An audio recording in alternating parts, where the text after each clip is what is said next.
Hello, welcome to Whistle. This is Madhu.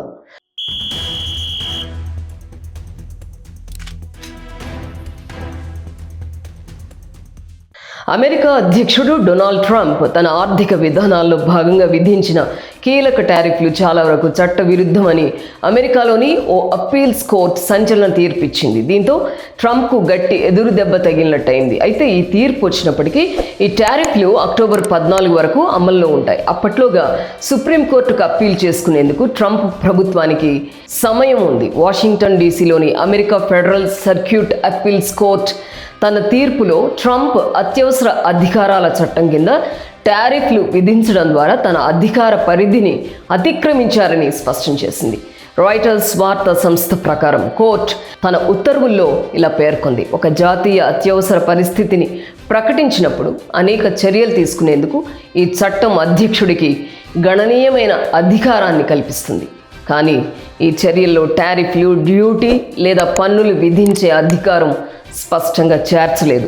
ఈ తీర్పు Trump తన వాణిజ్య యుద్ధంలో భాగంగా ఏప్రిల్లో విధించిన పరస్పర సుంకాలకు, అలాగే చైనా, కెనడా, మెక్సికో దేశాలపై ఫిబ్రవరిలో ప్రకటించిన టారిఫ్లకు వర్తిస్తుంది. అయితే ఉక్కు, అల్యూమినియం వంటి వాటిపై వేర్వేరు చట్టాల కింద విధించిన టారిఫ్లకు ఈ తీర్పు వర్తించదు. అన్ని టారిఫ్లు ఇంకా అమల్లో ఉన్నాయని, వాటిని కొనసాగించడానికి సుప్రీంకోర్టు సహాయం చేస్తుందని తాను ఆశిస్తున్నట్టు ట్రంప్ అన్నారు.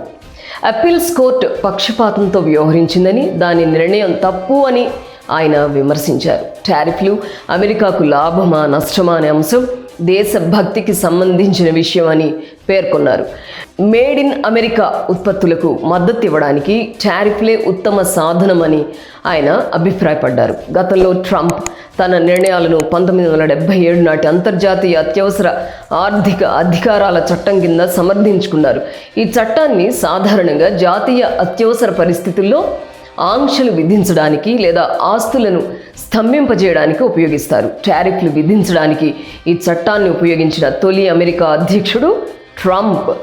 IEEPA చట్టాన్ని రూపొందించేటప్పుడు కాంగ్రెస్ తన గత సంప్రదాయాన్ని విడిచిపెట్టి టారిఫ్లు విధించడానికి అధ్యక్షుడికి అపరిమిత అధికారం కల్పించాలని ఉద్దేశించలేదని తెలుస్తోంది అని కోర్టు తన తీర్పులో పేర్కొంది. అమెరికా కోర్టు ఈ నిర్ణయం 2 వేర్వేరు వ్యాజ్యాలకు స్పందనగా ఇచ్చింది.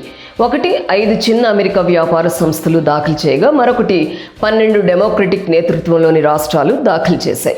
IEEPA చట్టం టారిఫ్లను విధించడానికి అధికారం ఇవ్వడం లేదని ఈ 2 వ్యాజ్యాలు పేర్కొన్నాయి. అమెరికా రాజ్యాంగం ప్రకారం పన్నులు, టారిఫ్లు విధించే అధికారం అధ్యక్షుడికి కాకుండా కాంగ్రెస్, పార్లమెంటుకు ఉందని, ఈ అధికారాన్ని బదలాయించినప్పటికీ అది స్పష్టంగా పరిమితంగా ఉండాలని ఆ వ్యాజ్యం వాదించింది.